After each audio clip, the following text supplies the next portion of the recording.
നമുക്ക് അലീനയുടെ മനുഷ്യങ്ങളുടെ വരാൻ പോകുന്ന ദിവസങ്ങളും നല്ലൊരു കഥ കേട്ടാലോ? അതിനുമുമ്പ് ഒരു കാര്യം പറഞ്ഞോട്ടെ, വീഡിയോ ഇഷ്ടപ്പെടുവാണെങ്കിൽ ഒന്ന് ഹൈപ്പ് ചെയ്യാൻ മറക്കരുത് കേട്ടോ. അങ്ങനെ നമ്മൾ കാണുന്ന ഒടുവില് രോഹിത്തിന്റെ പ്രവൃത്തി കണ്ടിട്ട് ബാലേന്ദ്രനും അലീനയ്ക്കൊക്കെ എന്ത് ചെയ്യണമെന്ന് അറിയണ്ടായിരുന്നില്ല. കാരണം അവന് വല്ലാത്തൊരു മാനസികാവസ്ഥയിലായിരുന്നു. ആരുമായിട്ട് അഡ്ജസ്റ്റ് ചെയ്യാൻ അവന് ഒട്ടും പറ്റുന്നുണ്ടായിരുന്നില്ല. അവനോട് തന്നെയാണ് ദേഷ്യം. പക്ഷെ അതൊക്കെ കണ്ടിഞ്ഞപ്പോൾ ബാലേന്ദ്രന് സഹിച്ചില്ല. ബാലേന്ദ്രന്റെ വിചാരം അവൻ ബാക്കിയുള്ളവരെ തോൽപ്പിക്കാൻ വേണ്ടി ശ്രമിക്കുമെന്ന. അലീന കാര്യങ്ങളൊക്കെ പറഞ്ഞ് മനസ്സിലാക്കാൻ ശ്രമിക്കുന്നുണ്ടായിരുന്നു ബാലേന്ദ്രനോട്. പക്ഷെ ബാലേന്ദ്രനോട് ഒട്ടും അങ്ങോട്ട് ഉൾക്കൊള്ളാൻ പറ്റുന്നുണ്ടായിരുന്നില്ല. പോരാത്തന് അവന് കൊണ്ടേ കൊടുത്ത ആഹാരമൊക്കെ അവന് വലിച്ചെറിയുവാണ്. അലീനയ്ക്ക് നല്ല വിഷമം ഉണ്ടായിരുന്നു ഇങ്ങനെയൊക്കെ ചെയ്യുന്നില്ല. പക്ഷെ എന്ത് ചെയ്യാൻ പറ്റും? അവനോട് ദേഷ്യപ്പെട്ടിട്ട് ഇപ്പോൾ ഒരു കാര്യമില്ല. അവൻ്റെ മനസ്സിൽ താൻ ചെയ്യാത്ത കുറ്റത്തിന് ശിക്ഷ അനുഭവിച്ചെന്നൊരു ചിന്തയാണ്. അതുമാത്രമല്ല, ആൾക്കാരെ ഫേസ് ചെയ്യാൻ ബുദ്ധിമുട്ടുണ്ടായിരിക്കും. അതിൻ്റെയൊക്കെ പേരിൽ സ്വയം ക്രൂശിക്കുകയാണ് അവൻ ചെയ്തുകൊണ്ടിരുന്നത്. അങ്ങനെ അവൻ വലിച്ചെറിയുന്ന പാത്രങ്ങളും ചില്ലുകളും കാര്യങ്ങളും എല്ലാം അലീനെ പെറുക്കുമ്പോഴത്തേനും അലീനയുടെ കണ്ണൊക്കെ നിറഞ്ഞു വന്നു. പക്ഷെ അങ്ങനെ വിട്ടുകൊടുക്കാനായിട്ട് അലീന ഉദ്ദേശിച്ചിട്ടുണ്ടായിരുന്നില്ല. അവനെ അതിൽ നിന്നും പുറത്തേക്ക് കൊണ്ടുവരണം. അവനൊരു മനസ്സിൻ്റെ സന്തോഷം ഉണ്ടാകണം. ഇനി ഇങ്ങനെ മുന്നോട്ട് പോയിട്ടുണ്ടെങ്കിൽ അവൻ മിക്കവാറും മാനസികമായിട്ട് തകർന്നു പോകും. മാനസിക പ്രശ്നങ്ങളും കാര്യങ്ങളൊക്കെ ഉണ്ടാവും. ഒടുവിൽ അലീന പോയി ബാലേന്ദ്രനോട് കാര്യങ്ങൾ സംസാരിക്കുന്നുണ്ട്. അച്ഛന് അവനോട് ദേഷ്യപ്പെട്ടിരുന്നു കാര്യമില്ല. അച്ഛനും ഇവിടെ ആത്മനിയന്ത്രണമാണ് പാലിക്കേണ്ടത്. നമ്മൾ വേണം അവനെ കാര്യങ്ങളൊക്കെ പറഞ്ഞ് മനസ്സിലാക്കി പുതിയൊരു ജീവിതത്തിലേക്ക് കൊണ്ടുവരാനെന്നൊക്കെ. ബാലേന്ദ്രൻ പറഞ്ഞു, എൻ്റെ മോളെ അവൻ കാണിക്കുന്ന ഓരോ ഭ്രാന്തവരൊക്കെ മോളും കണ്ടല്ലേന്ന് ചോദിച്ചു. അതൊന്നും സാരമില്ല അച്ഛാന്നൊക്കെ പറഞ്ഞു. ഈ സമയം രോഹിത്തിന് വല്ലാത്തൊരു വിഭ്രാന്തിയായിരുന്നു. രോഹിത്തിന് ടെൻഷനായിരുന്നു. മുറിക്ക് പുറത്തിറങ്ങാൻ പോലും വല്ലാത്തൊരു ഭയവും കാര്യങ്ങളൊക്കെ ആയിരുന്നു. എന്ത് ചെയ്യണമെന്ന് പോലും രോഹിത്തിന് അറിയണ്ടായിരുന്നില്ല. പുറത്തിറങ്ങിയിട്ടുണ്ടെങ്കിൽ ആൾക്കാരൊക്കെ എങ്ങനെയായിരിക്കും തന്നെ കാണുന്നത്, അവരുടെ പ്രതികരണം എങ്ങനെയായിരിക്കും എന്നൊക്കെ ഒരു ചിന്ത ഒടുവിലും മുറിക്കാത്തിരുന്ന് കഴിഞ്ഞപ്പോഴത്തേനും രോഹിത്തിൻ്റെ മനസ്സിലേക്ക് പല പല ചിന്തകളും വരുവാണ്. രോഹിത്ത് പുറത്തേക്ക് ഇറങ്ങണേ. പുറത്തേക്ക് ഇറങ്ങി കഴിഞ്ഞപ്പോൾ ആൾക്കാർ കല്ലും വടിയൊക്കെ ആയിട്ട് അവൻ്റെ പിന്നാലെ വരുന്നത്. പിന്നാലെ വന്നിട്ട് അവനെ ഓടിക്കുന്നത്. ഒടുവിൽ അവൻ ഗേറ്റ് കടന്ന് അകത്തേക്ക് കയറി ഓടി വരുന്നത്. അവനെ കൊല്ലാൻ നോക്കുന്ന ആൾക്കാരെല്ലാം കൂടെ. അതൊക്കെ ഓർത്ത് കഴിഞ്ഞപ്പോൾ രോഹിത്തിന് ഭ്രാന്ത് പിടിക്കുന്നുള്ളൂ തോന്നി. രോഹിത്തിന് സമനിലേറ്റുന്ന പോലെ തോന്നുകയാണ്. രോഹിത്തിന് ഭ്രാന്തിനെ പോലെ മുടിയിലൊക്കെ പിടിച്ചു വലിച്ച് വല്ലാത്തൊരു വിഭ്രാന്തി കാണിക്കുകയാണ്. മുറിക്കാതിരിക്കാൻ പറ്റുന്നില്ല, പുറത്തിറങ്ങാൻ പറ്റുന്നില്ല, എന്ത് ചെയ്യണമെന്ന് അറിയാൻ പറ്റുന്നില്ല, വിശപ്പില്ല, ആഹാരം കഴിക്കാൻ പറ്റുന്നില്ല. ഈ സമയത്ത് അലീന എന്ത് ചെയ്തു? രോഹിത്തിനുള്ള ആഹാരമായിട്ട് വീണ്ടും മുറിയിലേക്ക് അങ്ങോട്ട് കയറി വരാൻ തുടങ്ങുകയാണ്. കാരണം രോഹിത്തൊന്നും കഴിച്ചിട്ടില്ല. വീട്ടിൽ വന്നതിന് ശേഷം അവൻ പട്ടിണിയാണ്. കൊണ്ടു കൊടുക്കുന്ന സാധനങ്ങളൊക്കെ വലിച്ചെറിഞ്ഞ് കളയുവാണ്. എന്ത് ചെയ്യാൻ പറ്റും? എന്തെങ്കിലും ആഹാരം കഴിച്ചിട്ടില്ലെങ്കിൽ അവൻ്റെ ബോഡി വീക്കാന്നുള്ള കാര്യം അലീനയ്ക്ക് നന്നായിട്ട് അറിയായിരുന്നു. സ്വന്തം സഹോദരനല്ലേ, അവൻ എന്തെങ്കിലും പറ്റിപ്പോയാലോ എന്നൊരു ചിന്ത, അവനെ ജീവിതത്തിലേക്ക് കൈപിടിച്ച് കൊണ്ടുവരുന്ന തൻ്റെ ഉത്തരവാദിത്തമാണ് എന്നൊരു ചിന്ത അലീനയുടെ മനസ്സിലുണ്ട്. തന്നെ എത്രമാത്രം ദ്രോഹിച്ചാലും പക്ഷെ അവനോട് അങ്ങനെ ചെയ്തുകൂടല്ലോ. പിന്നീട് അലീന മുറിയിലേക്ക് കയറി പോകാൻ തുടങ്ങുന്ന സമയത്ത് ബാലേന്ദ്രൻ പറഞ്ഞു, എന്താ മോളെ ഇതൊക്കെ എന്തിനാ അങ്ങോട്ട് കൊണ്ടില്ലെന്നേന്ന് ചോദിച്ചു. ഇതൊക്കെ കൊണ്ട് അവന് കൊടുക്കാനച്ച. രോഹിത്ത് ഇതുവരെയായിട്ട് ഒന്നും കഴിച്ചിട്ടില്ലോ എന്നൊക്കെ പറഞ്ഞു. ബാലേന്ദ്രൻ പറഞ്ഞു, അവന് കൊണ്ടേ കൊടുത്തിട്ട് എന്താവാനായിട്ടാ? അവൻ്റെ സ്വഭാവം നന്നായിട്ട് അറിയാലോ. പട്ടിണി കിടക്കട്ടെ, പട്ടിണി കിടന്നാലോ പഠിക്കുള്ളൂ. എത്ര പറഞ്ഞാലും തലയിലേക്ക് കയറത്തില്ലെന്നൊക്കെ പറഞ്ഞിട്ടുണ്ടെങ്കിൽ അലീന പറഞ്ഞു, അങ്ങനെയൊന്നും പറയരുതച്ചാ, പാവല്ലേ, സാരമില്ല, കുറച്ച് നാൾ നമ്മൾ അഡ്ജസ്റ്റ് ചെയ്ത് മുന്നോട്ട് പോകണമെന്ന് പറഞ്ഞു. അങ്ങനെ കഥകയെ പോയി മുട്ടുവാണ്. ഈ സമയം രോഹിത്ത് വല്ലാത്തൊരു മാനസിക വിഭ്രാന്തിയിലാണ്. കാരണം പുറത്തിറങ്ങിയിട്ടുണ്ടെങ്കിൽ ആൾക്കാർ കല്ലെറിയുന്ന കാര്യമൊക്കെ ഓർത്ത് പേടിച്ചാണ്ട് മുറിക്കാതിരിക്കുമ്പോഴാണ് കഥയെ മുട്ടുന്ന കേട്ടെ. കുറേ സമയം മുട്ടിക്കഴിഞ്ഞപ്പോഴത്തേനും രോഹിത്ത് വന്ന് കഥ തുറന്നു. അലീനയാണ്. അലീന ജ്യൂസൊക്കെ ആയിട്ട് വീണ്ടും വന്ന് നിൽക്കുകയാണ്. അപ്പോൾ ഇതിനു മുമ്പ് കൊണ്ടേ കൊടുത്തപ്പോൾ അതൊക്കെ തട്ടി തൂവി എറിഞ്ഞ് കളഞ്ഞതാണ്. രോഹിത്തിന് ദേഷ്യം വന്നു. രോഹിത്ത് കൊടുത്തത് എന്താണെന്ന് ചോദിച്ചാൽ ഒറ്റ തട്ട് കൊടുക്കുകയാണ്. വീണ്ടും അതെല്ലാം കൂടെ താഴേക്ക് വീണ്ടും പൊട്ടിച്ചേറി. അപ്പോഴേക്കും ബാലേന്ദ്രന് വീണ്ടും ദേഷ്യമായി. ബാലേന്ദ്രൻ ഇതിനു മുമ്പൊന്ന് ദേഷ്യപ്പെട്ടാണ് അവനോട്. ബാലേന്ദ്രൻ പറഞ്ഞു, എടാ നീ എന്തു പരിപാടി എടാ കാണിച്ചേ? നിന്നോട് എത്ര വട്ടം പറഞ്ഞു ഇങ്ങനെ ചെയ്യില്ലെന്ന്? എടാ ഞങ്ങൾക്ക് വല്ല സൂക്കേടുണ്ടായിട്ടൊന്നും അല്ല നിനക്ക് കൊണ്ടേ തരുന്നേ. നീ ഒരു കാര്യം വിചാരിക്കണം, നീ ഇവിടെ കിടന്ന് പട്ടിണി കണ്ട ചാവണ്ടല്ലോ എന്ന് വിചാരിച്ചിട്ടാ നീ ചെയ്ത തെറ്റ് നിനക്കറിയാലോ. എന്നിട്ട് നിന്നെ രക്ഷിക്കാൻ ഞങ്ങൾ വന്നു, നാണം കിട്ടിറങ്ങി വന്നു. എന്നിട്ട് പോലും ഈ വീട്ടിൽ വന്നിട്ട് നിനക്ക് ഇച്ചിരി മനംമാറ്റം ഉണ്ടാവുമെന്ന് കരുതി.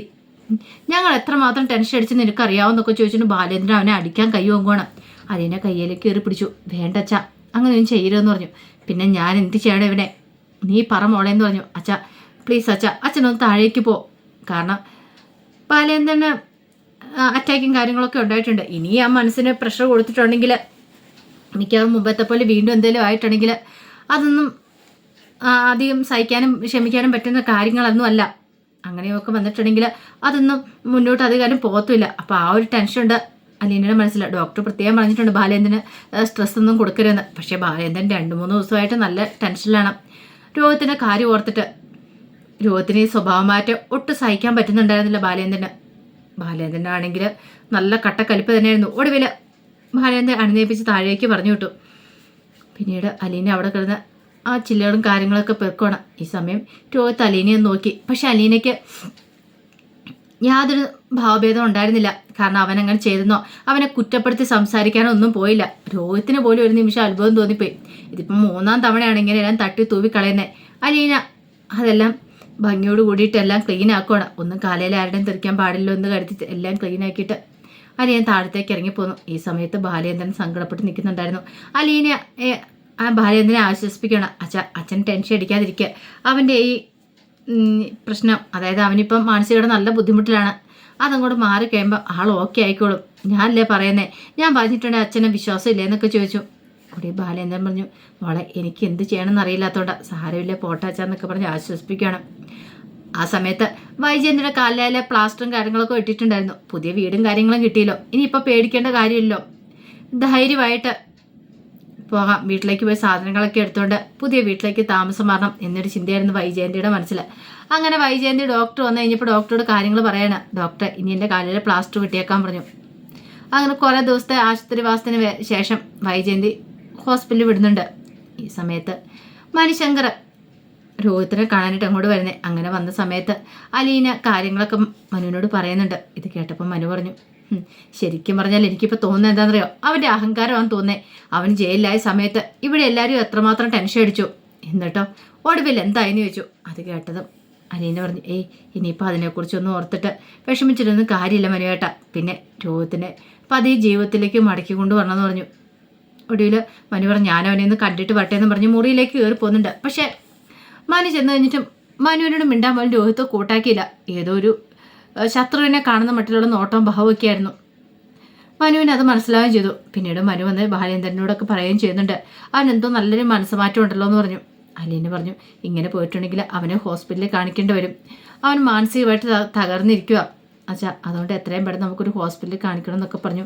ബാലേന്ദ്രൻ പറഞ്ഞു, എന്ത് ചെയ്യാനാ മോളെ, അവൻ വരുമെന്ന് തോന്നുന്നുണ്ടോ? അവൻ്റെ കാര്യം അറിയാലോ, കുഞ്ഞുങ്ങളാണ് എടുത്തുകൊണ്ട് വരുന്നു. ഇതിപ്പോൾ പിടിച്ച് കെട്ടിക്കൊണ്ട് പോകാൻ പറ്റുന്ന പ്രായമൊന്നും അല്ലല്ലോ.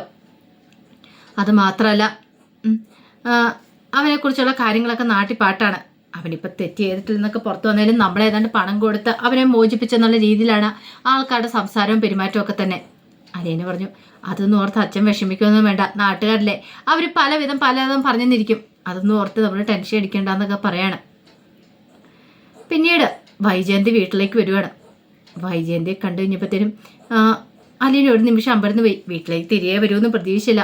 വൈജയന്തി പതുക്കെ കാല് നിലത്ത് കുത്താൻ തുടങ്ങിയിട്ടുണ്ടായിരുന്നു. വൈജയന്തി വന്ന് മുറിയിലേക്ക് അങ്ങോട്ട് കയറി പോവാണ്. ഈ സമയം അലീനയ്ക്ക് തോന്നി, ഇനിയിപ്പോൾ അവിടെ നിൽക്കാൻ വന്നാണെന്ന് അറിയില്ലല്ലോ, ചിലപ്പം മാറ്റം ഉണ്ടായിക്കാണ്ട് വന്നായിരിക്കും എന്നൊക്കെ ഓർത്തു. കുറച്ച് കഴിഞ്ഞപ്പോൾ അലീന പോയി നോക്കി കഴിയുമ്പോഴത്തേനും ബാഗിനകത്തേക്ക് ഡ്രസ്സൊക്കെ എടുത്ത് പാക്ക് ചെയ്ത് വെക്കുവാണ്. ആ കാഴ്ച കൊണ്ട് ചെന്ന അലീന പറഞ്ഞു, അതെ മാഡം ഇവിടുന്ന് പോകുവാണോ?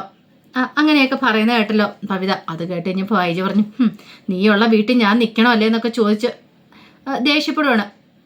പിന്നീട് വൈജയന്തി എന്ത് അലീന പറഞ്ഞൊന്നും മൈൻഡ് ചെയ്യാതെ ഡ്രസ്സൊക്കെ എടുത്ത് വെക്കുക. അപ്പോഴേക്കും അലീന പറഞ്ഞു, ഇനിയിപ്പം ഞാൻ കാരണമാണെങ്കിൽ മാഡം ഇവിടുന്ന് പോകുന്നെങ്കിൽ പോകണ്ട, ഞാൻ ഇവിടുന്ന് മാറിക്കോളാം, അത് മതിയെന്നൊക്കെ അലീന പറഞ്ഞു കേട്ടപ്പോഴത്തേനും വൈജയന്തി പറഞ്ഞു, നീ ഇവിടുന്ന് പോകാനായിട്ടാരും ബാലേന്ദ്രനെ സമ്മതിക്കുമോ? ഒരിക്കലും ഇല്ലയെന്ന് പറഞ്ഞു.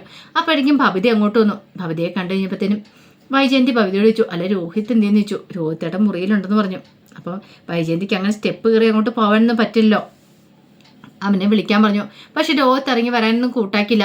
ഭവിതയോട് പറഞ്ഞു, നീ എൻ്റെ കൂടെ വരുന്നുണ്ടെങ്കിൽ പോരെ, ഞാൻ എന്തായാലും വീടെടുത്ത് അങ്ങോട്ട് മാറാൻ തീരുമാനിച്ചിരിക്കുക, ഇനി ഈ വീട്ടിൽ നിൽക്കില്ല എന്നൊക്കെ പറഞ്ഞു. അലീനയ്ക്ക് ടെൻഷനായി. അലീന പെട്ടെന്ന് ബാലേന്ദ്രനോട് പോയി കാര്യം പറയാണ്. ബാലേന്ദ്രനോട് പറഞ്ഞിട്ട് കാര്യം എന്നറിയാം, ബാലേന്ദ്രന് വൈജ പൊക്കോട്ടെന്ന് വിചാരിക്കുള്ളൂ. പക്ഷെ അലീനയ്ക്ക് ഭയങ്കര ബുദ്ധിമുട്ടായിരുന്നു. അലീന പിന്നീട് മനുശങ്കറെ വിളിക്കുന്നുണ്ട്, മനുവേട്ട ഇങ്ങനെ അമ്മ വന്നിട്ടുണ്ട്, ഇവിടുന്ന് പോകുകയെന്നാ പറഞ്ഞ്, മനുവേട്ടനും ഇങ്ങോട്ട് വരണമെന്നൊക്കെ പറയണം. അങ്ങനെ മനുശങ്കർ വന്ന് കഴിഞ്ഞപ്പോഴത്തേനും വൈജയന്തിയും മനുശങ്കർ സംസാരിക്കുകയാണ്. ഈ സമയം മനുശങ്കർ മാക്സിമം പറഞ്ഞു, ആൻറ്റി ഇവിടുന്ന് പോവരുത്, പോയിട്ടുണ്ടെങ്കിൽ ആൻറ്റിക്ക് തന്നെ അവസാനം ദുഃഖിക്കേണ്ടി വരുമെന്ന്. പക്ഷെ അതൊന്നും കേൾക്കാണ്ട് വൈജയന്തി കൂട്ടാക്കുന്നുണ്ടായിരുന്നില്ല. വൈജയന്തി പറഞ്ഞു, ഒരു നിമിഷം പോലും ഞാൻ ഈ വീട്ടിൽ നിൽക്കാൻ താല്പര്യപ്പെടുന്നില്ല. പിന്നെ എൻ്റെ കൂടെ വരാനുള്ള മക്കൾക്കൊക്കെ വരാം, ഞാനാരും നിർബന്ധിക്കുന്നില്ല എന്ന് പറഞ്ഞു. കൃഷ്ണമ്മോട് പറഞ്ഞു, ഞാൻ വരത്തില്ല എന്ന് പറഞ്ഞു. ഭവിതിക്ക് സമ്മതമായിരുന്നു വൈജയോടെ പോകാനായിട്ട്. ഭവിത പറഞ്ഞു, ഞാൻ അമ്മയോടെ വന്നോളാം എന്ന് പറഞ്ഞു. പിന്നെ രോഹിത്തിൻ്റെ കാര്യത്തിൽ ഒരു ഉറപ്പില്ല. കാരണം രോഹിത്ത് വല്ലാത്തൊരു മാനസികാവസ്ഥയിലാണ്. അവൻ ആരെയും കാണണ്ട, ആരോട് സംസാരിക്കേണ്ട എന്നൊരു ചിന്തയും കാര്യങ്ങളൊക്കെ ആയിരുന്നു രോഹിത്തിന്.